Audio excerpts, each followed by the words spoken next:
Richard Wallace was a man who appeared to have it all: wealth, power, influence, and a name that commanded respect in every boardroom across the city. His face appeared in magazines beside skyscrapers and luxury cars, and the world envied his success. Yet beneath the perfect image of a billionaire lived a man quietly shackled by loneliness and loss. 2 years earlier, Richard's beloved wife, Emily, had died giving birth to their son, Ethan. Her passing had torn his world apart, and though he gained a son, he lost the love of his life, the one person who grounded his soul. Instead of leaning into fatherhood, Richard buried himself in work, convincing himself that growing his empire was a way to honor Emily's dreams. He told himself that Ethan would be cared for by the best nannies, housekeepers, and staff money could provide. The truth was more painful. Richard was running from grief, and in doing so, he was also running from his son. Ethan grew, toddling from infancy into a curious baby boy, but his father was often just a shadow passing through the mansion halls, leaving early in the morning and returning long after bedtime. Among the rotating staff, one person quietly became the heartbeat of the house: Maria, the young housekeeper. She had been hired simply to keep the estate running smoothly, to cook, clean, and manage daily routines, but she soon became far more than that to Ethan. Where the other staff treated the boy like a task, Maria treated him like a treasure. She had come from a humble background, working long hours to support her sick mother back home, but she carried herself with warmth and dignity. She would sing softly in Spanish while folding laundry, and Ethan, drawn to the melody, would crawl toward her and reach out his little hands. Maria never ignored him. She would scoop him up, press him against her shoulder, and whisper stories of bravery and kindness, stories she had once heard from her grandmother. Slowly, without even trying, she became the one Ethan trusted most. She was the one who wiped his tears during thunderstorms, the one who laughed when he spilled food everywhere, and the one who held his tiny fingers when he tried to stand. Though she reminded herself daily that Ethan wasn't her child, her heart told a different story. Richard noticed little of this. His days blurred into contracts, mergers, and endless business calls. He occasionally caught a faint sound of laughter echoing from the living room while he worked in his study, Maria's voice mingling with Ethan's giggles, but he dismissed it as background noise. Deep down, however, something stirred in him every time. It was a feeling he buried beneath his armor of discipline and work, because to acknowledge it meant confronting the truth. That his son was learning to love someone else in the way he should have loved his father. Richard excused himself by saying he was doing it all for Ethan, that his son would someday understand the sacrifices, but he could not shake the emptiness in his chest every night when he returned home to silence. One crisp afternoon, the universe forced Richard to face the reality he had been avoiding.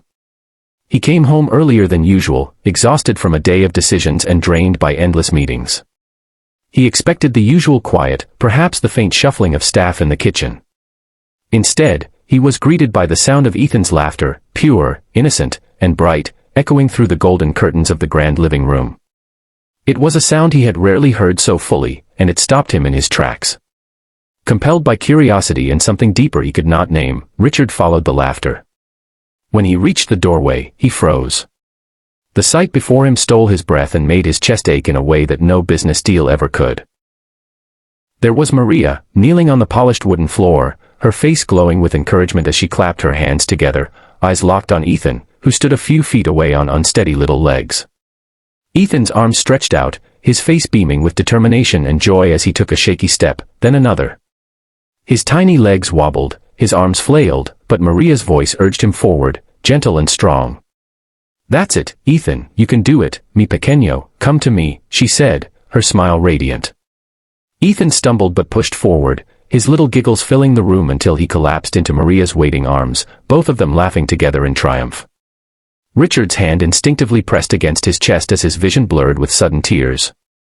He stood there silently, his world crashing down around him. His son, his only son, was taking his very first steps, a milestone every parent dreamed of witnessing, but Richard was not the one Ethan had walked toward. Those precious, unforgettable steps had been taken into the arms of a housekeeper, not his father. Shame, guilt, and heartbreak struck him all at once. He realized, in that unbearable instant, how much he had missed, how many moments had slipped by while he was buried in work. He was not the arms Ethan trusted. He was not the voice Ethan followed. That role belonged to Maria. The weight of it was almost unbearable. Richard leaned against the doorway, his knees weak, tears spilling freely as he whispered to himself, "That's my little boy," his voice cracked, filled with grief and longing. He had spent so long avoiding his pain, convincing himself that Ethan would understand one day, but the truth was merciless. He had already lost so much time, and his son was learning to live without him. Ethan's laughter was like music, but it was also a mirror, reflecting back the emptiness in Richard's heart. He could no longer hide behind his empire. In that room, with sunlight streaming through the windows, he wasn't a billionaire, a tycoon, or a man of power. He was simply a father watching what should have been his moment slip through his fingers, yet Maria noticed him.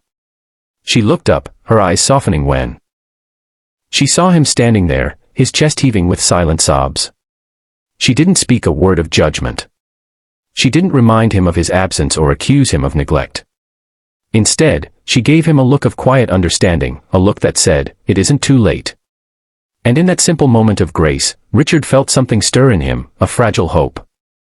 He had missed his son's first steps, but maybe, just maybe, he hadn't lost his chance to walk alongside him. For the first time since Emily's death, Richard let the tears fall without shame. He pressed a trembling hand over his heart, whispering again, this time with determination rather than regret, "That's my little boy."